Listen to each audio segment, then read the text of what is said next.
I want to welcome everybody here today because this is something that everybody knows is very important to me on domestic abuse.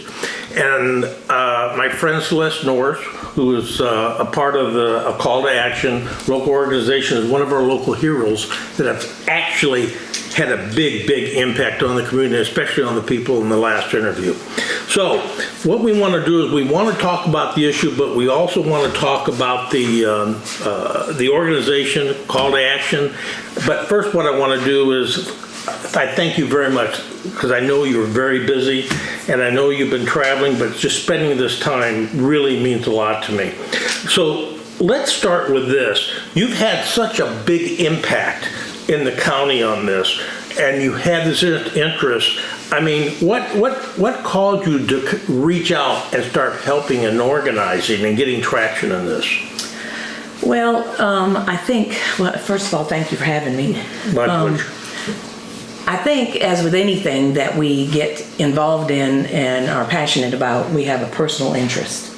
And so I would say we've been an organization for about 10 years. Mm-hmm. And at the beginning of us becoming an organization, I had a family member who was involved in domestic abuse situation. It was something that it was new to me. I'd read about it. I had begun noticing, arrest reports in the paper and articles on red flags because it was something that was brought into our family. Right. So I guess that's how I became involved in learning about the issue. Mm-hmm. And then I started just looking things up online.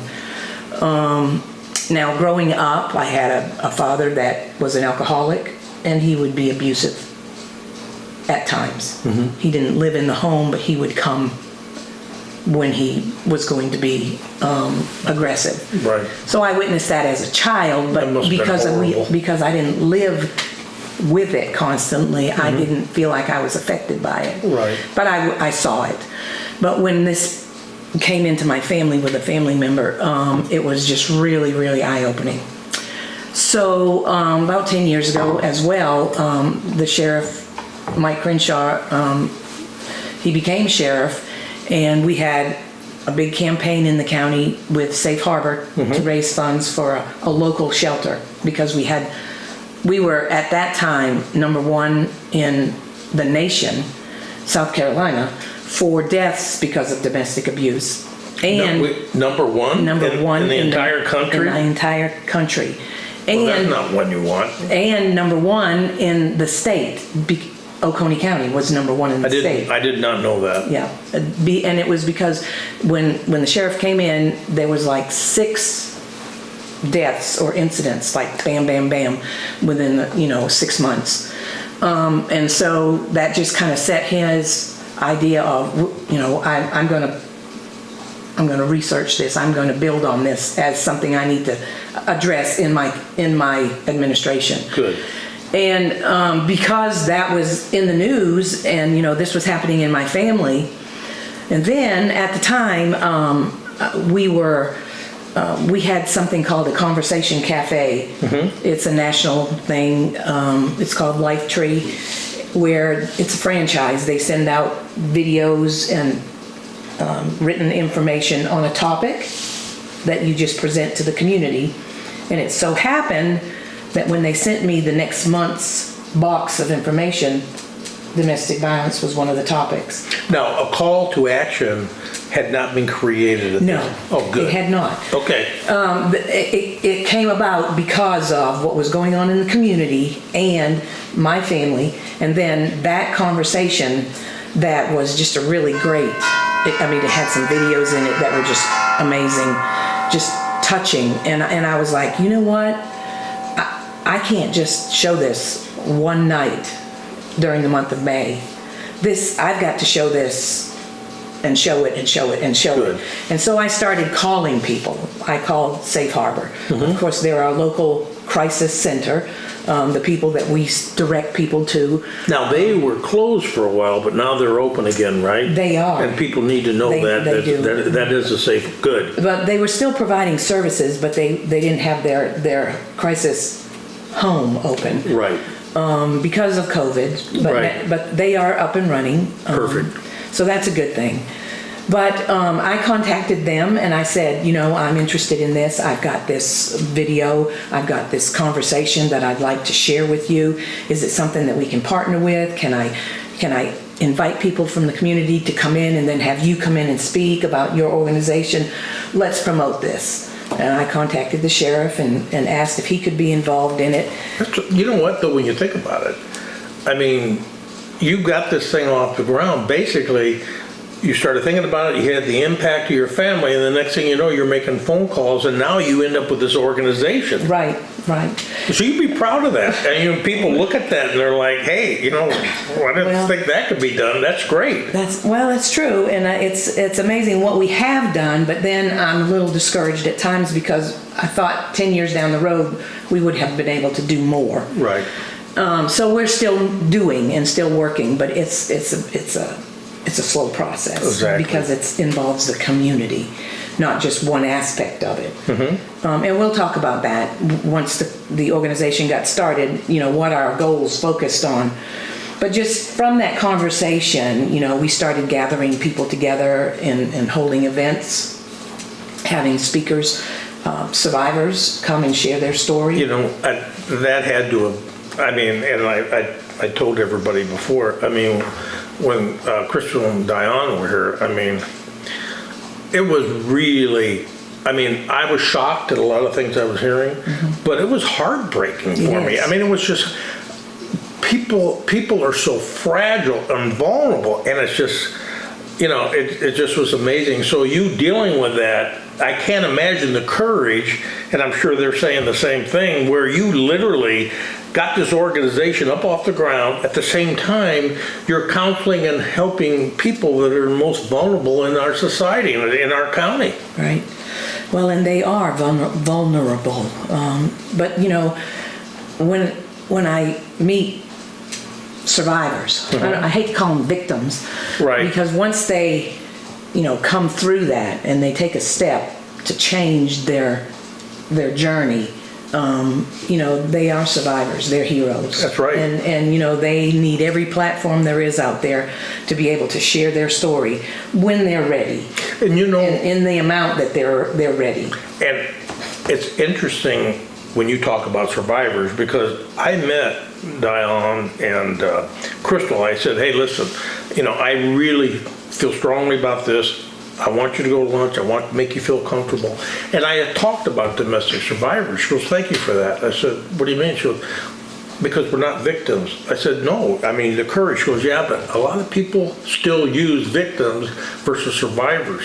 And what you have seen and you understand that a lot more than I do and anybody out in the audience, that you have people at the most vulnerable time and the courage they have, and ones with children especially, to put one foot in front of the other and actually get to the point where they're strong enough to talk about it. Right. And it is freeing when they are able to do that, because it takes a lot. Right. But that's powerful too, to those who are still in it and maybe lack the courage to take the next step. And they can see that other people do. That's right. And the ability to speak out about it when personally. That's the most powerful story that someone who's involved in it can hear, because then they can think about that. It's not just me.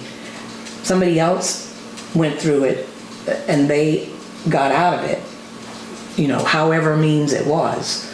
But they got out of it, and I can do the same thing. And so it gives them hope. Right. Hope that, I don't have to stay in this, that this is not normal. Right. And that's part of, the issue. The topic of domestic abuse, it's so complex. It's so complex. There's not one answer that fits everybody. There's not one program that fits everybody. Everybody has a different life they're living, and they have a different walk that they are going to have to walk to get toward the light. You know, the advantage I can see you have, like I haven't known you that long, but I can just tell that when we're talking that all I see is kindness. And the thing that's great about that is a calming influence on somebody going through a horrible period in their life. And then if you have the right resources behind you, the next thing you know, you wrap these people in a cocoon of protection and love as you help them. Hey, you're not alone. Yeah. And that's all anybody wants, That's right. People need to know they're not alone. They need to know there's hope. And when they get to the point where they want to make, or they are able to make some changes, they don't need somebody there in the good way trying to tell them how to go and what to do, because they've been victims, they've been put down, they've been controlled, they've been abused, and they need the ability to control their own destiny. With the life preserver next to them, guiding them along the way. So, one of those things that we would do as a support would, to go, look, here's a resource, here's a program, here's a group, here's this. What do you think? What do you want to do? Give them the choice, because the more choices, because some have not had choices for years. They've been told this is what you're going to do. Whether it was in a physical abuse, or that would certainly be emotional abuse, controlling. You don't have to have a mark on you to be abused. When we had Chris Rouen and Diane on, the one thing that really struck me when Diane was talking, that she literally, when she was getting ready to go home from work, and I'm sure you know this, she would go in the bathroom and cry because it was so torturous thinking about that, and it was all emotional abuse. But she said, I got to do it. I got to do it for my kids, and the challenge of that, and that's just amazing. When you look at a call to action.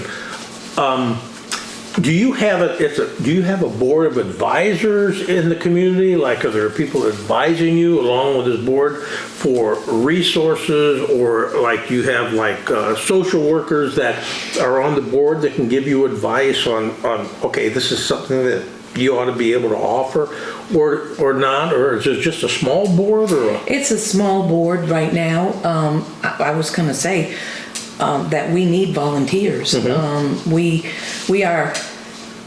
We've just recently talked about inviting more people to come and join us, because we need more volunteers than we've got to do what we want to do. So talk about that, because we have a pretty big audience now.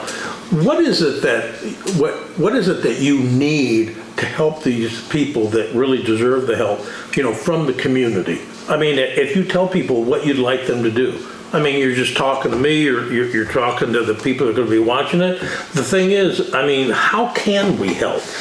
Well, because a lot of us, we don't even know. Yeah. And it's really not that hard. Let me get back to the mission, maybe, of a call to action, good. And then I can share that a little better. So when we decided to do what we did with the conversation and reaching out to people, and going online and finding about who in the community works with domestic abuse, who works with the men, who would work with children, and we compiled a list of people in the community that we could put together a resource guide to say, these folks are here, right here, and I've got a copy of one right here, and we develop one every year because sometimes organizations change. Right, so that's like an advisory group too? Right, and we call them resource providers. Okay. Community resource providers, and of course on the front would be 911. This is what it looks like, but so if you're in crisis, call those numbers first, and then it lists those primary available resources, all the like who they are, how to contact them, like bullet points of what they offer, whether they're prevention, treatment. I've never seen anything like this with all this. That's, So, and you also have warning signs. warning signs, right, and then a link to our website, but, and then contact information. But we've found that this has been real helpful to just leave with people, give pastors a handful of them. Right. I've given at Shaver Complex, I put a little stand there with them in there. A lot of people come in there. Just as, look, here's a bunch of people in the community that you could reach out to that will help. It may not be specifically domestic abuse, but it will be something related to it, that your family's affected because of domestic violence, so you might need help with this, or this. Right. So there are resources there.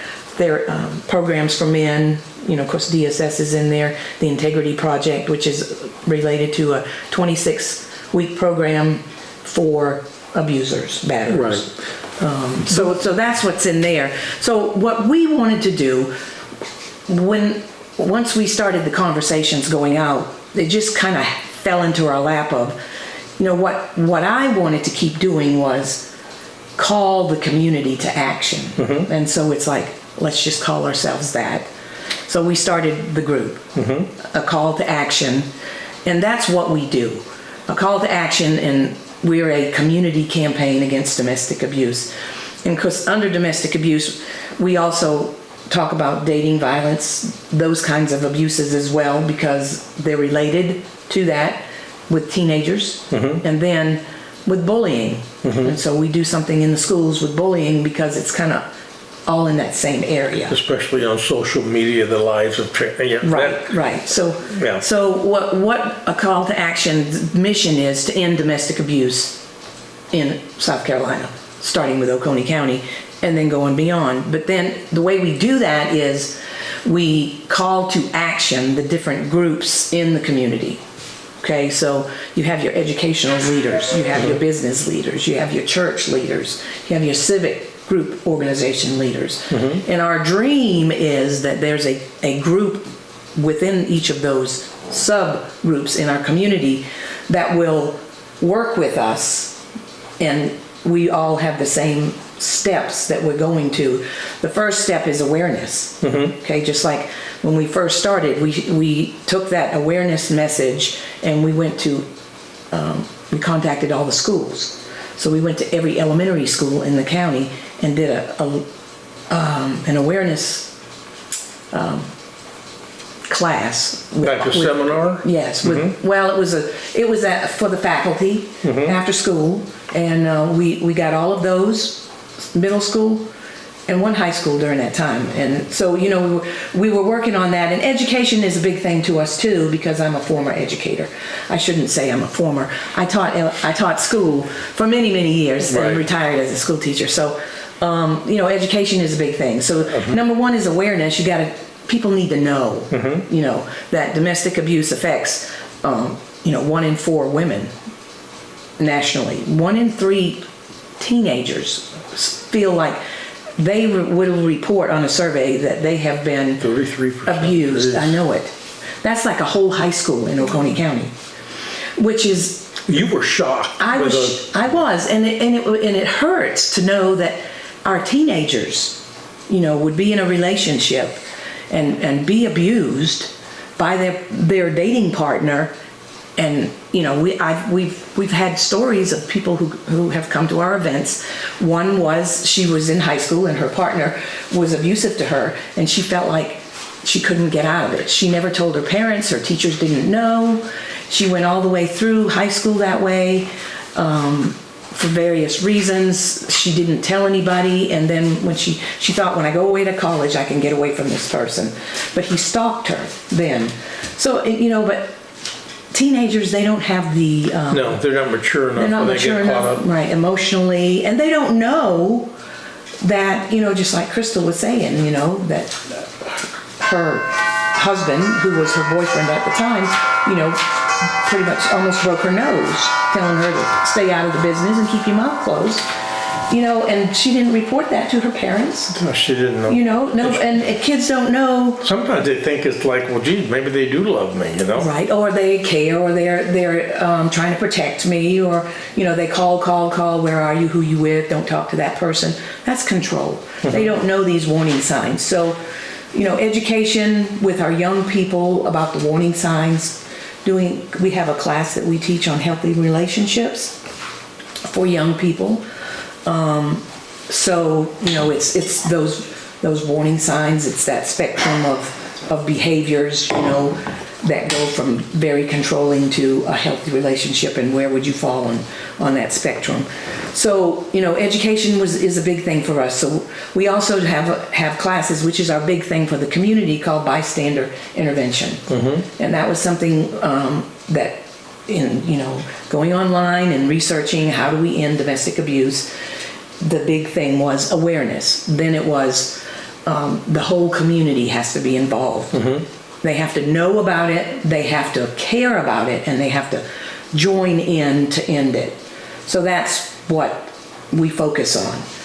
The community partners, community leaders, and then with the bystander intervention, we can teach this class to any level. We can do it elementary, we can do it teenager, we can do it old folks like me. And we went for training. We got kind of in 2015, which was 8 years ago. We went to Virginia, where the class was being held, and we were there a week, 5 days, all day long, being trained in these strategies. And we came back home. We took the community training. They have a high school training, an elementary training, and a college training that they do. And what it is just actually you're teaching community members there's something you can do about it.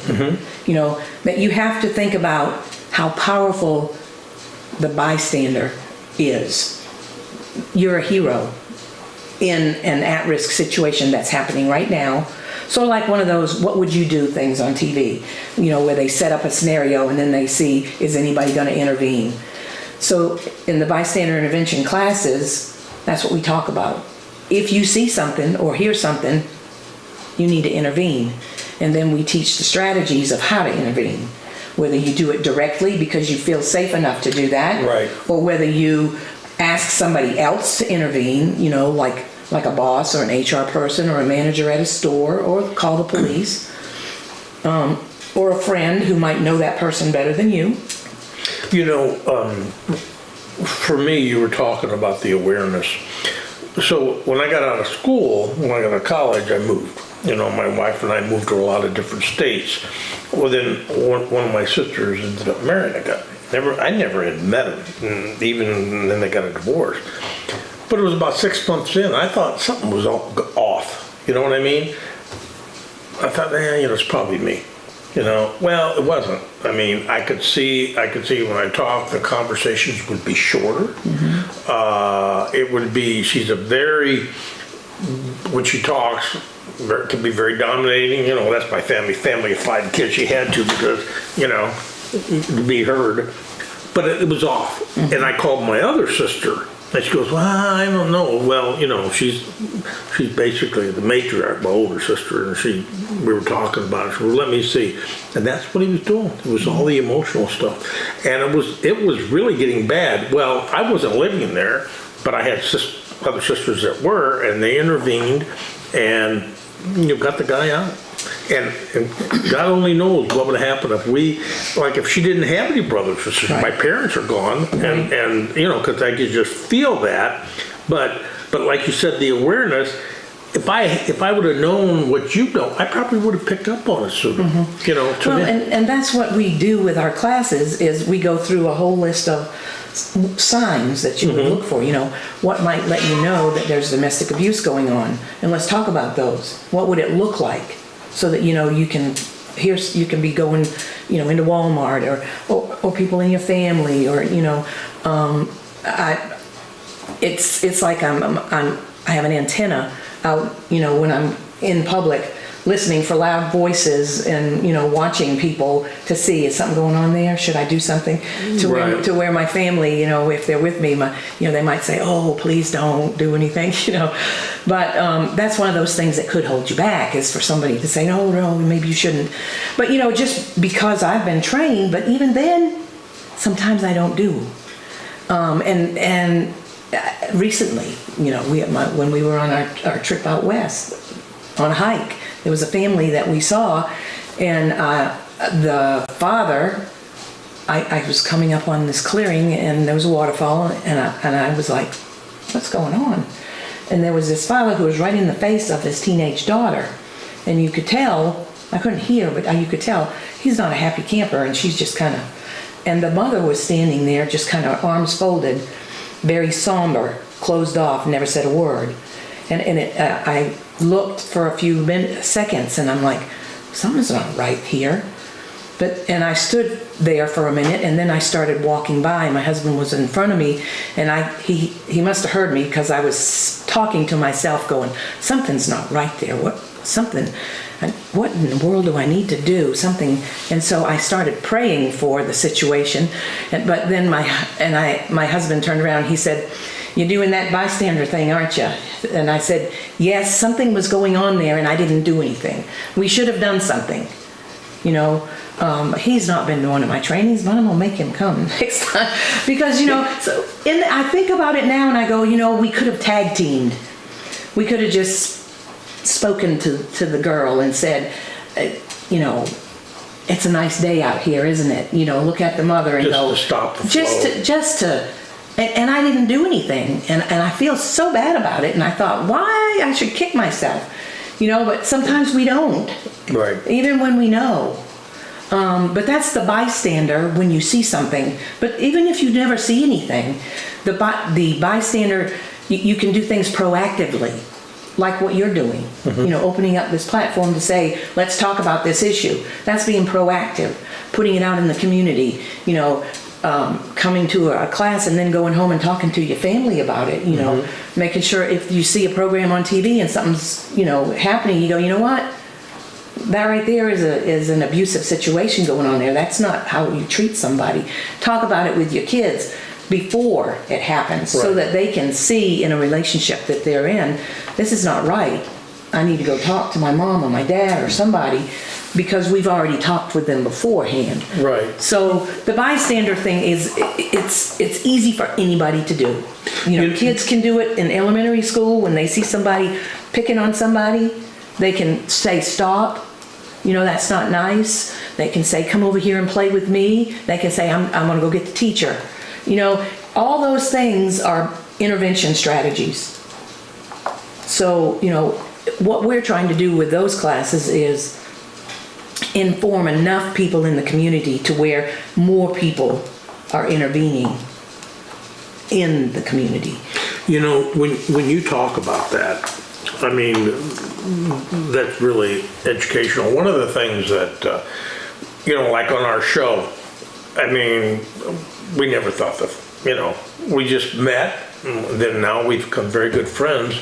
But one of the things that bonded us more than anything else, the four of us, is we saw significant bullying in the community. Adults,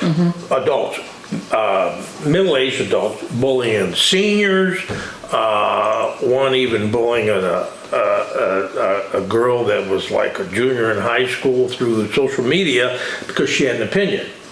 And we call that out, and that's what we fight every day, because the problem is it was getting to the point, I mean, I was seeing things, I mean, it was crazy, the kind of things that you literally had adults that would remove their social media account, mm-hmm. Because they were frightened, Right. People even younger than me, I mean, I'm older, I guess, but I've always had a hot button for people getting bullied. I mean, it's, in school, me too. I mean, I don't like that, and it's just very tough. But I'll tell you one thing the audience is probably wondering, when you look at these stats of 33 and a third % for the teenagers, and then you get the 25% for adults and women, do you have that many men that will come in to get help? have you had any? I mean, they're all wondering. Okay, so we know it's women, but do we have that coming also? Men, of course, are abused as well, but the statistics are not as high. They don't And they don't talk about it. We did have one person share his story about his brother who was abused by his wife, and he took it until the family talked to him, said, this is not right, you don't have to do this. I mean, to the point when if they were spending the night at their house, they could hear bangs and and things going on. But he would never talk about it, would never report it. But when he finally got to the point to where he was ready to tell his wife, I'm leaving, we need to end this. He had the courage to do that. Mm-hmm. Then I believe the story was on that she ended up killing herself. But it was, it was that, and I think you never know what's in the mind of people. But the shame of other people knowing is a big thing. The shame of failure in your relationship. What are your family or your friends going to think? Your church, your co-workers. But the thing that I have seen is, and when we did awareness programs early on, and we went to the schools, and we did one at the district office. I had teachers and even administrators come and talk to me and say, I've been in an abusive situation. And so it's not just those who are on the lower end of the socioeconomic, it's professional people, it's every race, ethnicity, it doesn't matter. Abuse knows no, hierarchy. But it affects everybody. It does. And, I, like my sister or whatever, I never talked about that with anybody. I mean, it was always in the back of my mind, but, it kind of opened up with Crystal and Diane because, hey, but I always had, it was something, and I find myself gravitating when I look in the newspaper or stuff like that, only because that happened, but I've never really discussed it. Now, like you said, people see it, they should say something. They should, and that's why we... and they can call the police. They don't have to, exactly right. If there's a risk, like when Crystal was talking about that she was concerned, the police showing up, not so much for her husband, but for how he would react with the police. Right. Well, in situations like that, if somebody could intervene for her, hey, something's not right in this house, and then people could start probing it and have those skills and authority, to help, Right. And, that's why we call our bystander intervention training Stand Up, Speak Out, because it's real simple. We have to stand up for those who are being abused. We have to stand up for ourselves if we're being abused, and we need to speak out about it. Talk about it. Don't let it be something that's hidden in the dark. Talk about it, talk about it, talk about it. Just like Jesus said, the poor you will have with you always, there's always going to be evil people. There's always going to be those people when we will never get rid of the abusers. But the more we bring the issue to light, the more people spot an abuser and call them out, then, it will let them know, you're in the minority and that behavior is not welcome. We will not accept that kind of behavior in our community. But the thing is, what I was telling you about when I was seeing some of these comments, and some of the women say, well, it's nobody's business between a man and wife. What I like about the message and that the audience gets, this is not normal behavior. No. Not normal at all. It's not acceptable and it's not normal. Right. And the only thing that happens, in my opinion, when people try to do that and normalize it, You just have it move on to the next generation and going forward after That's that. right. So, part of what we talk about is we need to change the culture Exactly. of what is acceptable behavior in our community. That it's not okay, it's my house, my rules. It's what goes on in my house is none of your business. Well, if it's hurting somebody, it's all of our business. Right. Because it's hurting our community and it's making it a less safe place. Economically, abuse drains on the economy. There's billions of dollars that companies, lose over a year's time because of domestic abuse, whether it's in healthcare, lost time at work, security. They lose billions. So it's an economic thing. But the biggest issue is the humanness, that we all need to take it seriously, that it's not just don't worry about them. Right.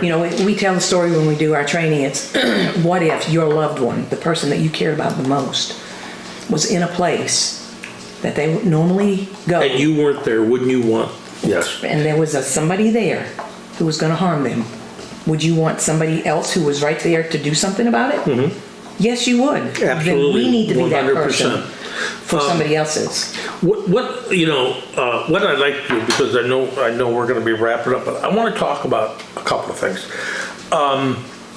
The first one is, you had talked about how people, when you look at the audience, and they're looking at this like, I can't believe, it's right. What is it that I want to talk about? What is it that when you look at the volunteers, the types of things that could help? And then I want to talk simply about a call to action and a couple of events coming up, so I can talk about what we're going to do with Let's Talk Oconee. And then to wrap up, I just want to talk about a couple of challenges. So when you talk to the audience and you're appealing, because we get a lot of people watching now, because they know, I'm not wearing my crazy outfits, I'm just, so tell people, what would you like to see that would help? Well, we need volunteers. We've been an organization now for 10 years. We are at non-paid staff. Okay, we are total volunteer. So what kind of volunteers? Doing what? Okay, we need people who can help us with secretarial, making phone calls, emails. We desperately need somebody who's got computer skills, who can help us with newsletters and flyers, put out, help us with our website, Facebook. We need some people who are connected to the business community, who are Can be advocates? yes, who can be representatives for us, can go out there and say, oh, I know these people, and these people. Let's bring them in and let's talk about how we can work together to get the businesses to do whatever they do, because the business will target this from their angle. Education targets it from their angle, churches from their angle. So, right. So you're getting the interest up with people. How would they do that? Would they go to your website or would they send an email? Hey, listen, I'd like to be a part of this. How can I help? How do they get in contact with you guys? they can go to our website, or they can email me. Okay, and what's the website? The website is a call to action Oconee.org. Okay. And my email is Celeste at a call to action Oconee.org. Yeah, CELESTE. Yes. Okay. It's a long one, so you spell out all those words. A call to action Oconee.org. Perfect. So email me. We need volunteers to help us, because we are doing some things now that is going to require more manpower. Women power. Like we've done some programs in the school. We do the poster contest for Bully Prevention Month. We are bringing in actors that we have had, Covenant players, for a few years. They've been in the middle schools doing assembly programs for the last couple of years. We're bringing them in to do assembly programs in the elementary schools. So contacting people, the logistics of it. We have just bought some headphones equipment to work with the Hispanic community, so that we can have our classes and have translators. Right. We're in the process, we've got almost all of our literature translated into Spanish.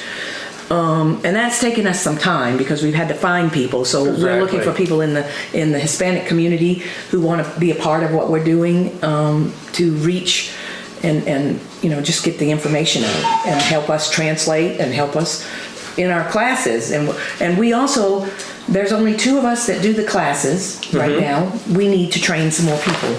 So we need people to come to our classes, be involved in learning how to do the classes, so we can have 5 or 6 different trainers who can go out and do more classes.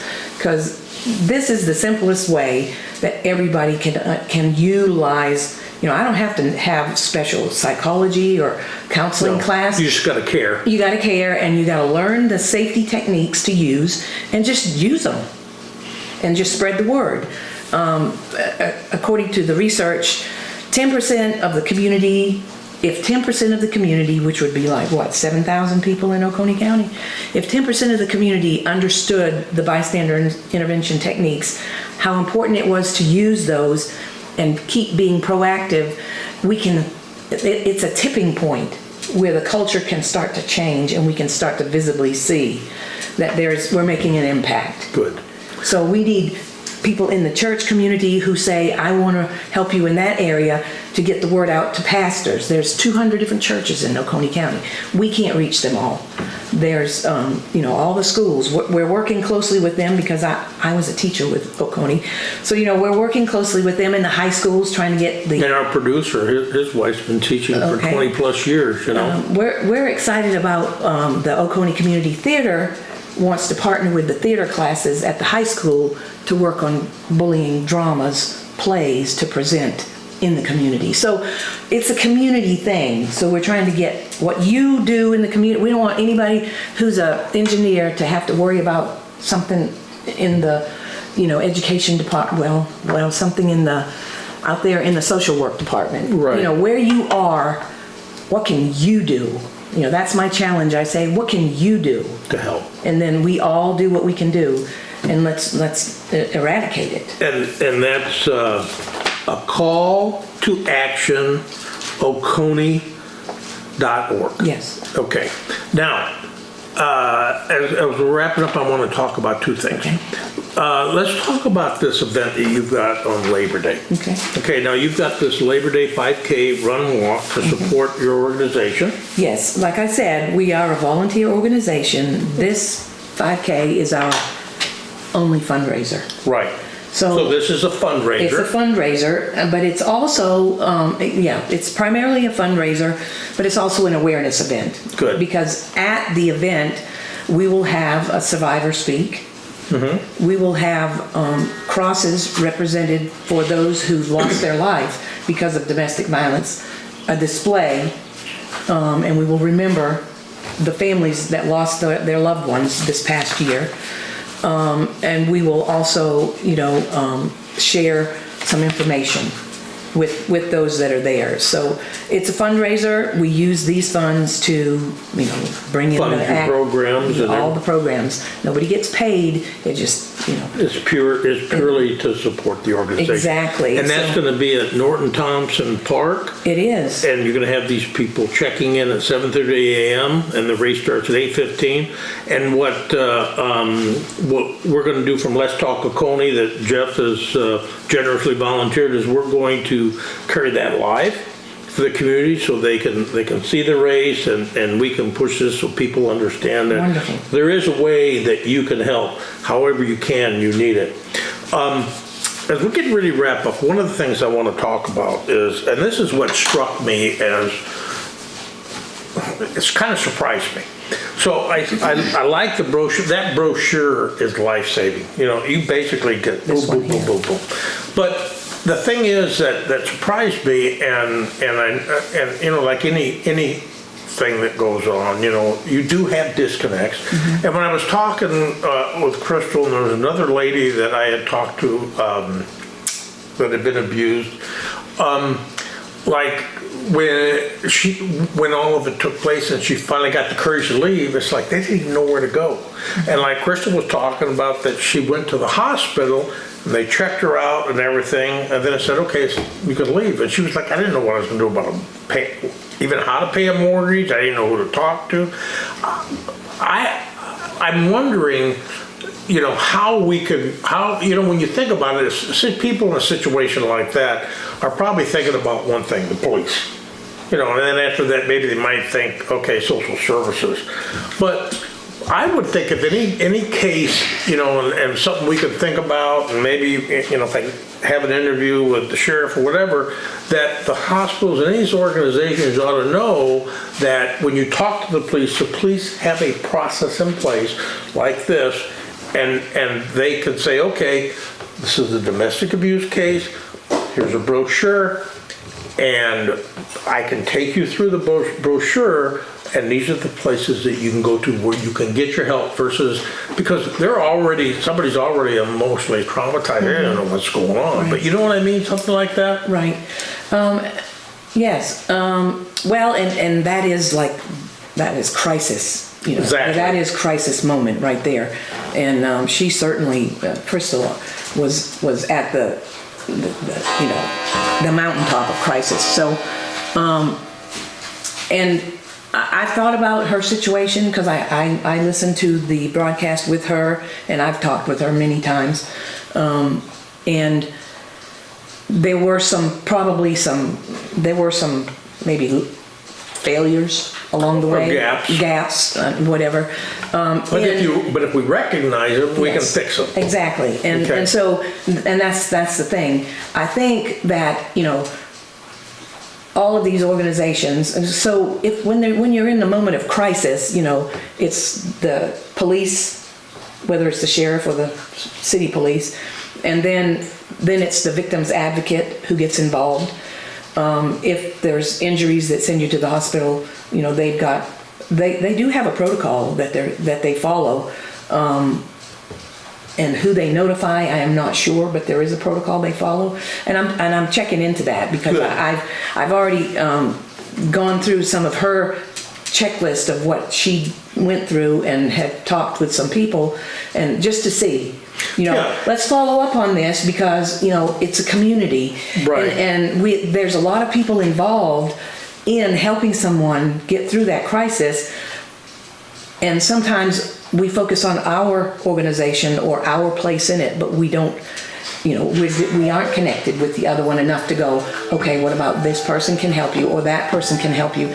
So and when there is a gap or a lapse, it's an opportunity for us to learn and to revisit maybe what we had been doing, maybe what we got lax on, and retrain and find a different way, maybe a checklist. Maybe do a Facebook podcast and say, this is what the sheriff's department does when somebody calls us about a domestic video or whatever. Right. I mean, there are a lot of solutions. A lot of different information. What I want to point out is this is, what you've done, this is, and everything. It's not a criticism of the hospital or the sheriff's department It's simply an awareness. Right. You guys have accomplished a lot. We have some gaps. Right. So take it for what it is. Like, hey, what? Good. So how do we improve those gaps? Exactly. That is the point. That is, and I know, like I said, I'm following up on some things. But you're only one person. I am just. You're right. An incredible advocate. You've had a huge impact on the community. But when you get some of these larger, groups, taxpayer funded or whatever, it's up to them to protect the community. And it's like I said, I got to be careful. I'm not complaining. I'm not criticizing. Right. I'm just stating that you're a volunteer organization. We have these other groups, and the police, maybe the hospital, because it sounded to me like she was just kind of like, hey, we'll see you later. These people need to be aware of this, and they need to do something about it to help people, because they've got the best quarterback around. I mean, they can always go to you and say, so what are your thoughts? And I'm sure you'd be willing to share. Well, I am an advocate for the survivors. I work with the community because I realize, I'm an educator, I'm not a counselor, I'm not I don't have all those skills, but I care. So I point people in the directions, and I think, a meeting with the sheriff would be a great idea to just go over the things that they do and, come up with some ideas. So, just talking with those organizations, I don't know everything that they do. But, it's always nice to have a refresher on what your policy is. Well, I think what we can think about is as we move forward, maybe an interview and invite you on, and we just have have some coffee and talk about it, and maybe in a forum, we can help help you guys improve that, but just take advantage of that. Right. But anyways, as we're wrapping up, I wanted to say, first of all, you said the word care. I was about, I have a tendency, sometimes I gotta spend more time listening, but I was gonna jump in, because that's it, you care. You got people out there that care, but it's time to help, time to have the action, and God love you with what you're, you have my admiration. I mean, I know this has got to be emotionally hard for you, but by the same token, with your personality and your upbeat, it's kind of like the darkness, and you have this ray of light, and that's very positive, and I want to commend you for that. Thank you. So anyways, we're going to televise this event, this fundraising event, and you can always go to the call to action Oconee.org and volunteer. Yes, we're going to have a lot of volunteers out there helping us that day, but we need runners.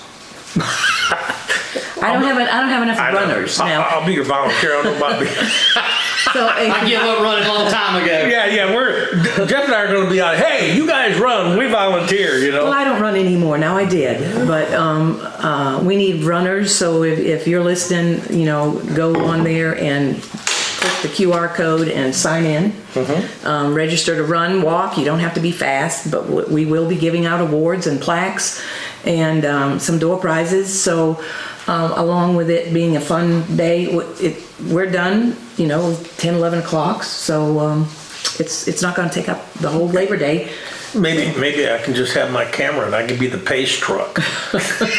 Okay. Anyways, thank you again for joining us, and I thank you for what you're doing in the community. Thank you. Thank you for having me. And thanks for watching. Thank you.